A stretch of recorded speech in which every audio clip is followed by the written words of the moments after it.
presenta un nuevo programa de Hablemos. Esta vez vamos a hablar de la ortodemocracia.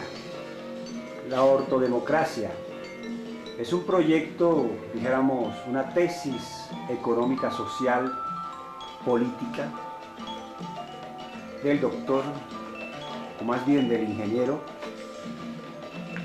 Francisco Alarcón Matiz.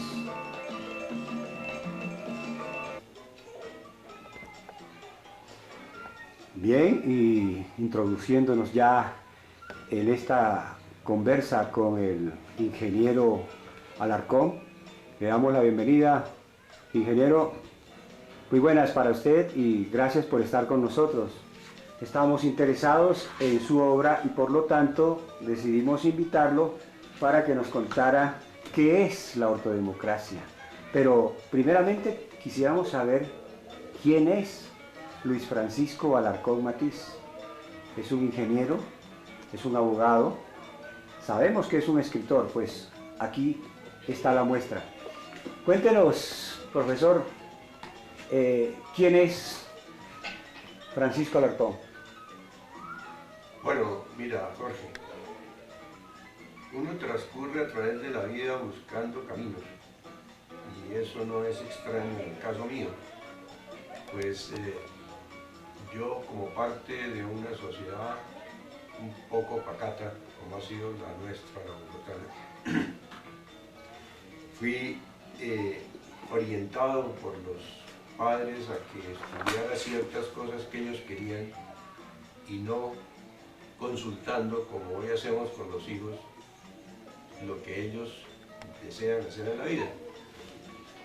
Así, por esos medios me fui orientando hacia la medicina primero, después hacia la ingeniería y luego a la estadística matemática, pero teniendo como vocación básica el derecho, pero el derecho no por querer ser un litigante, sino porque creía desde niño que a través de él se podía servir a la humanidad. Entonces, esa es una de las primeras contradicciones que vivo, y esa contradicción la llevo a través de toda mi vida y nunca puedo abandonar esa vocación humanística, puesto que es algo que nació conmigo. Entonces, mientras estudiaba la ingeniería y mientras me especialicé en estadística matemática en Chile, nunca dejé la vocación de servicio a la humanidad y de encontrar vías para resolver los problemas sociales. Cuénteme, usted estudió aquí también en Bogotá. Sí, claro, yo primero estudié en una escuela pública que se llamaba la Escuela de Bavaria. Recuerdo mucho que allí ya comencé yo a ser el representante de los estudiantes, y una de las cosas que recuerdo que hice fue lograr ser elegido por mis compañeros para lograr dos programas. Primero, hacer una cancha de básquetbol, y segundo, hacer una huerta escolar. Es decir, desde ese entonces tenía la vocación de trabajar por la gente. Después estudié en el Nicolás Esguerra y terminé como bachiller del Externado Nacional Camilo Torres. Cuando ser graduado en secundaria, en bachillerato de uno de esos colegios, era todo un honor. Lo digo porque eso muestra que en ese entonces la educación pública tenía alguna validez real dentro de la sociedad, y desde ese entonces hasta hoy se ha venido en una curva que nunca ha sido ascendente, sino que una curva de decadencia para la educación pública, como es de todos conocido. Es parte de los grandes problemas que tenemos hoy en Colombia y en la humanidad. Bueno, ingeniero, y cuénteme, en materia profesional, ¿con quién se ha desempeñado usted? ¿Qué empresas, en fin, qué proyectos ha adelantado?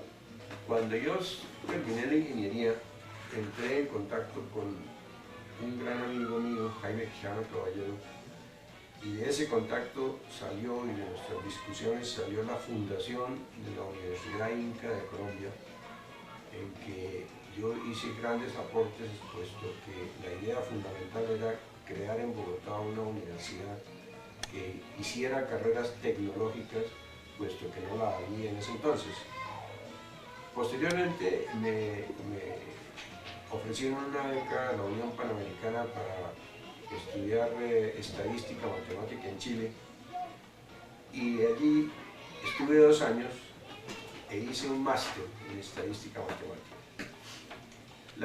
A la estadística le tengo que agradecer primero pues, que me sirvió para un desarrollo profesional, y segundo, que me permitió ver todos los campos en donde la estadística es inevitable, y por el análisis de las cifras me fue haciendo volver a mi tremenda vocación humanística, y me planteó la solución de los problemas tan graves que la estadística bien manejada muestra que tiene la humanidad.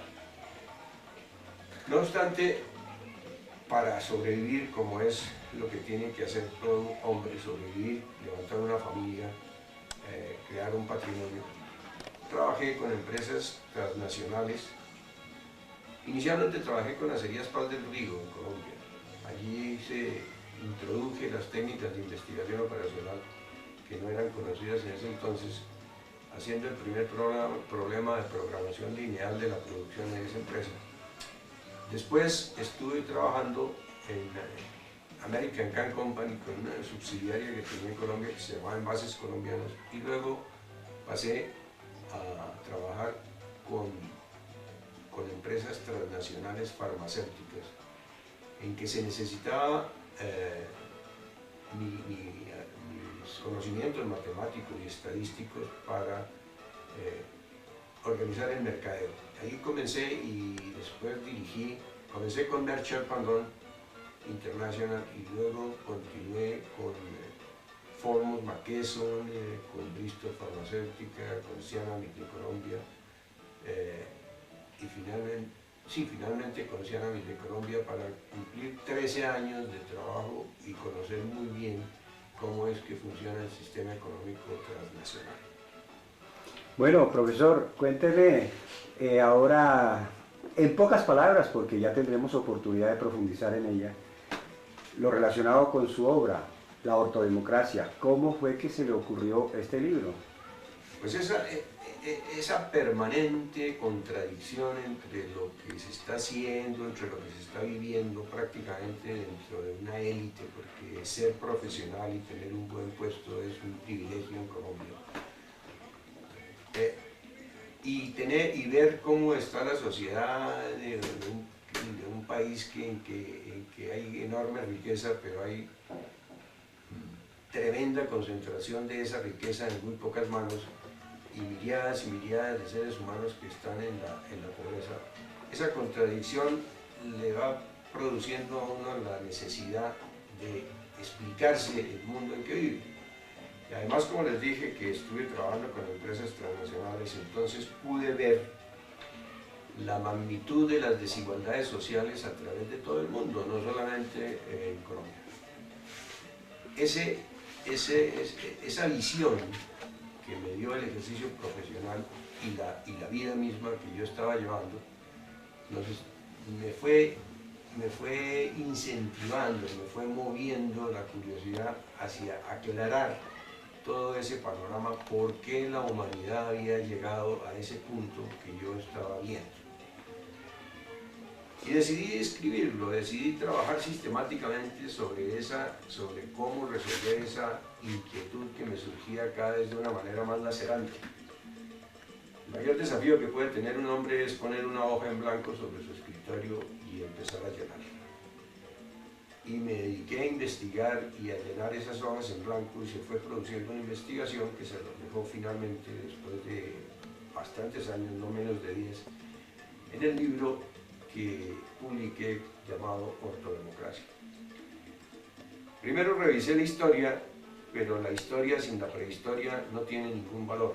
Entonces me tocó irme hacia la prehistoria, y la prehistoria necesariamente tiene que revisar lo que se conozca del origen del hombre.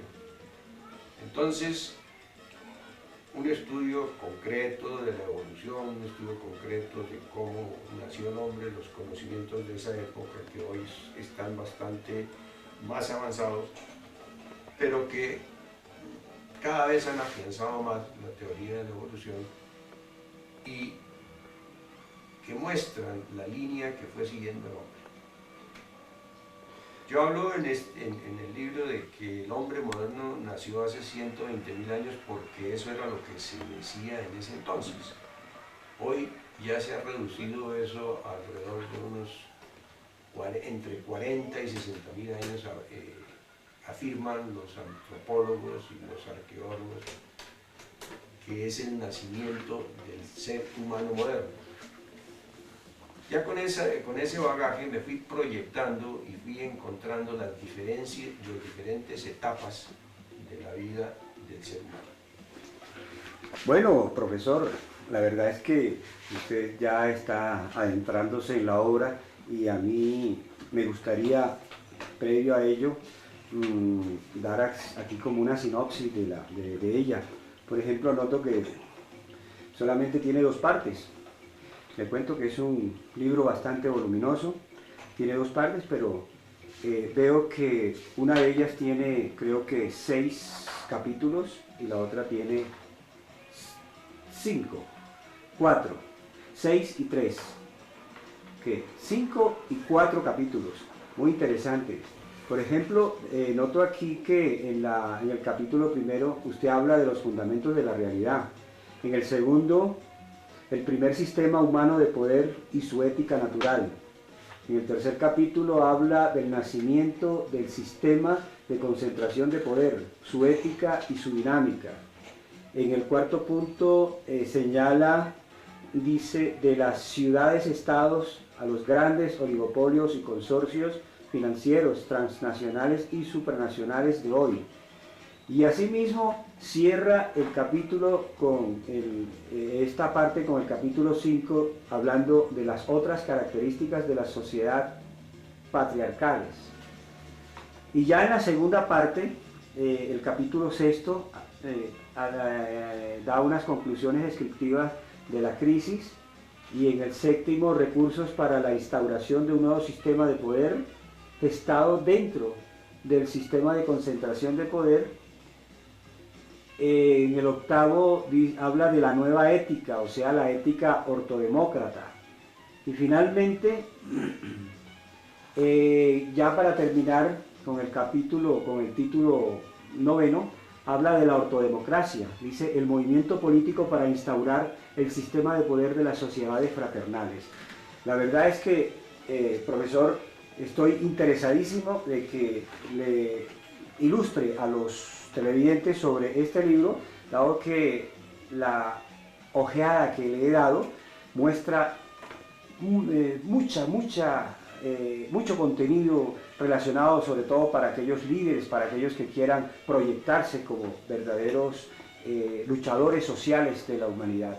Pero como usted sabe que esta parte era introductoria, vamos a dejar la inquietud aquí a nuestros televidentes para invitarlos a la próxima, cuando estaremos ya desglosando estos puntos, y será usted obviamente quien nos colabore para conocer a profundidad este libro.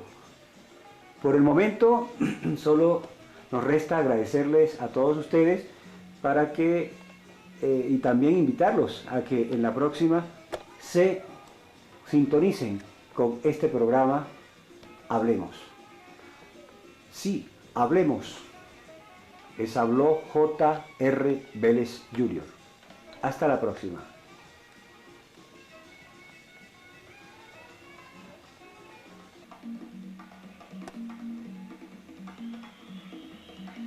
Damos comienzo a un programa más de la colección Hablemos. Conduce J.R. Vélez Jr. Bien, y nuevamente con el invitado especial, el profesor Luis Francisco Alarcón Matiz. Profesor, muy buenas. Buenas tardes. Le agradecemos mucho su presencia y de paso queremos entrar en materia preguntándole respecto a su libro, Los fundamentos de la realidad.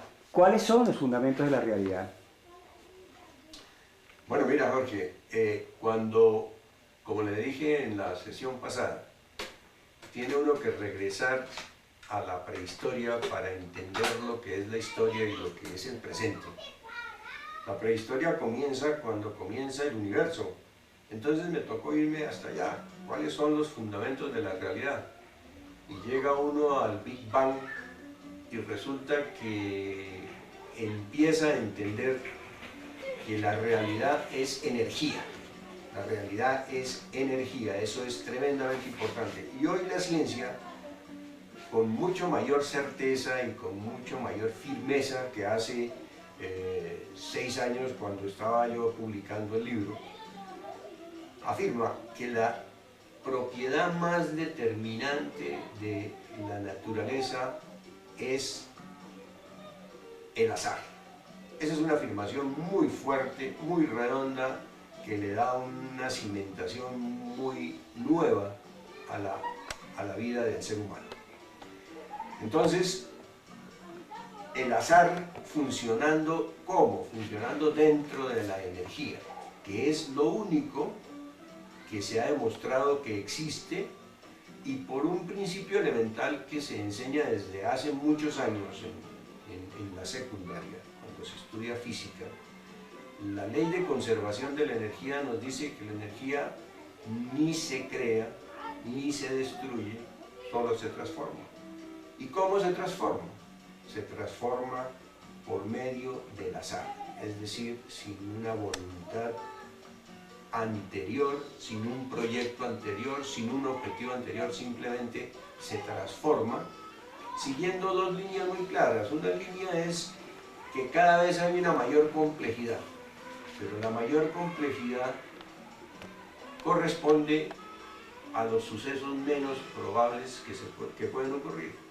Y por otra parte, de una manera muy dialéctica, lo opuesto es que hay una tendencia a que todo se desorganiza. Eso es el principio de entropía, que es lo más probable. Entonces, dentro de a partir de ahí, se empieza a constituir el universo a través de la complejidad. Vienen los átomos, vienen las moléculas, vienen las estrellas, vienen las galaxias, todas las cosas que hoy observamos mejor, pero que no hemos acabado de entender. Porque si hace 20 años se afirmaba que no conocíamos más del 40% de la energía, hoy afirmamos que no conocemos más del 5% de la energía y el resto es energía oscura. Por ejemplo, no se entiende cuál es la fuerza que hace que las galaxias se estén desplazando de nosotros a velocidades absolutamente inimaginables, enormes. Por ejemplo, no se ha podido realizar el sueño de Albert Einstein de que hubiera una teoría unificada que explicara la realidad, porque la fuerza de gravedad no se ha podido conciliar con el estudio de las partículas que hace la mecánica cuántica. Esto como... ¿Cuáles son esos aportes metodológicos que usted habla de nuestra cosmovisión? Pues el hecho de mirar las cosas con este realismo científico, sin dogmática de ninguna naturaleza, sino entendiendo cómo funciona la realidad, nos permite ser mejores y nos permite entender mejor el universo y tratar de construir un mundo mejor. Porque si bien es cierto que yo hablé del origen del universo, del Big Bang y cosas de ese estilo, fue para ir encauzando el camino y llegar al hombre. Y cuando llegamos al hombre, entonces empezamos a ver ya con claridad cómo ha sido su evolución. Y en realidad la evolución del hombre es la evolución de su ética. El hombre es el único animal que tiene ética, es el único animal que inventa la ética. Entendiendo por ética aquella serie de principios y normas que regulan el poder del ser humano. Y bajo esa concepción, bajo ese invento genial del hombre, porque es posible que lo haga cuando se libera de los instintos en cierta medida y empieza a utilizar su autoconciencia, su inteligencia. Entonces es cuando es capaz de formular principios y normas que regulen su poder. Entonces, la historia, desde ese momento, lo que nos dice es cómo evoluciona la ética del poder, la ética del ser humano. Inicialmente tenemos las sociedades matriarcales que son completamente distintas a las sociedades actuales. Sociedades en donde la igualdad, donde la inclusión, donde la solidaridad, donde la cooperación son elementos fundamentales. Hasta cuando se empiezan a acumular excedentes económicos, lo que hace que empiece a delinearse un nuevo tipo de sociedad que acaba con las matriarcales y le da surgimiento a las patriarcales, después de que hace unos 9.000 años se descubre la agricultura y con 4.000 años de recorrido del descubrimiento de la agricultura y de acumulación de excedentes económicos, nacen las sociedades patriarcales que hasta hoy están manejando a la humanidad. Usted habla aquí de unos principios de organización, además del azar. ¿Usted no cree que también existen otros principios que no necesariamente son naturales, sino son ingenio del hombre que ha adquirido a través del tiempo? Lo que tú dices es de una gran importancia, pero asimismo nos revela un tremendo prejuicio del ser humano. El ser humano se ha creído que es distinto a lo natural, y eso no es cierto. Es un salto dialéctico el que lo lleva a tener autoconciencia, pero eso no quiere decir que deje de ser parte de la naturaleza. Quiero aclararle que no me refería al hombre, es decir, a lo que realiza el hombre como si fuera antinatural, sino que no es propiamente generado por la naturaleza, sino ya por su propio ingenio. Claro, eso es la autoconciencia y esa es la ética. El primer gran invento que hace el hombre es la ética, y de ahí en adelante viene a contrariar la gran mayoría de las leyes naturales que observamos. Por ejemplo, usted no ve ningún animal, ninguna especie animal diferente al hombre, que también es un animal, que enyese una fractura. En cambio, el hombre descubre la forma de enyesar una fractura y entonces ya no deja abandonado al fracturado a su suerte, tendido en el camino, sino que lo lleva y lo protege hasta que se sana. Entonces ahí está desafiando la selección natural.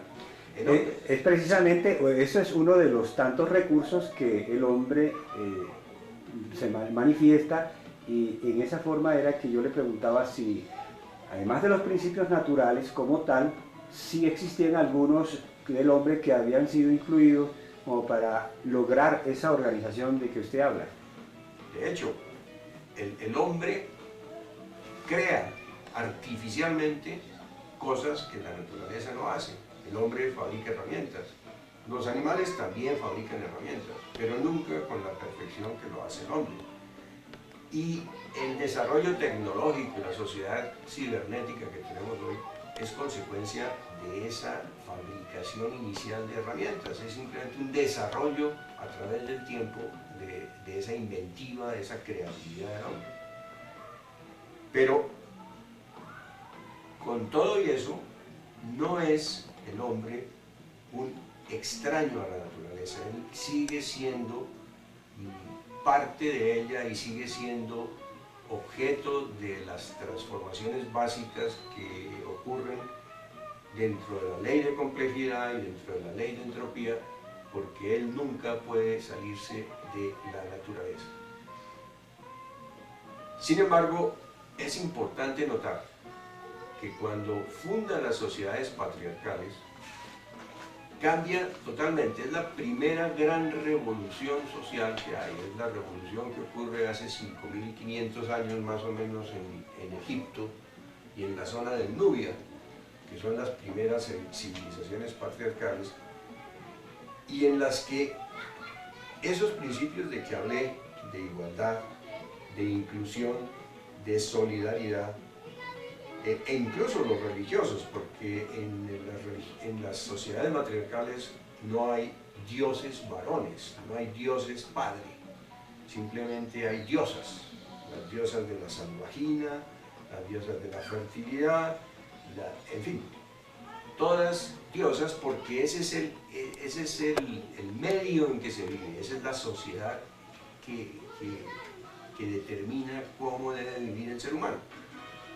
Pero la existencia de excedentes y el deseo del varón de sobresalir, de expresarse de una manera más fuerte, genera un nuevo tipo de sociedad, que son las sociedades patriarcales en las que vivimos hoy, que ya están empezando a destruir el medio ambiente, que ya están empezando a acabar con la tierra y que han generado las más grandes desigualdades sociales de que haya tenido noticia la humanidad.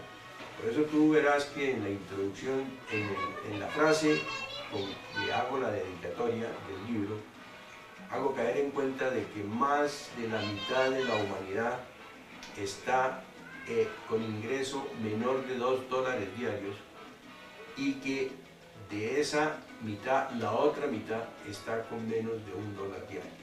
Entonces son unas tremendas desigualdades que, estudiando las estadísticas más serias de que hoy se puede hablar, o no digamos más serias, las más acreditadas, como las del Banco Mundial y como las de la OCDE, demuestran la verdad, la certeza de las cifras que estoy dando y demuestran que esas desigualdades están creciendo todos los días. El plan que lanzó el Banco Mundial de atacar la pobreza no es sino un plan, pero las desigualdades siguen creciendo. Es decir, la brecha entre los muy pocos que tienen mucho y los muchos que tienen muy poco es cada vez más grande. Bueno, y de esta manera tendremos que despedir nuestro programa, no sin antes decirles que la breve reseña de introducción que ha hecho el ingeniero Alarcón, refiriéndose a las sociedades matriarcales y patriarcales, nos será complementada en el próximo capítulo. Esperamos que todos ustedes estén pendientes de él. Les habló J.E.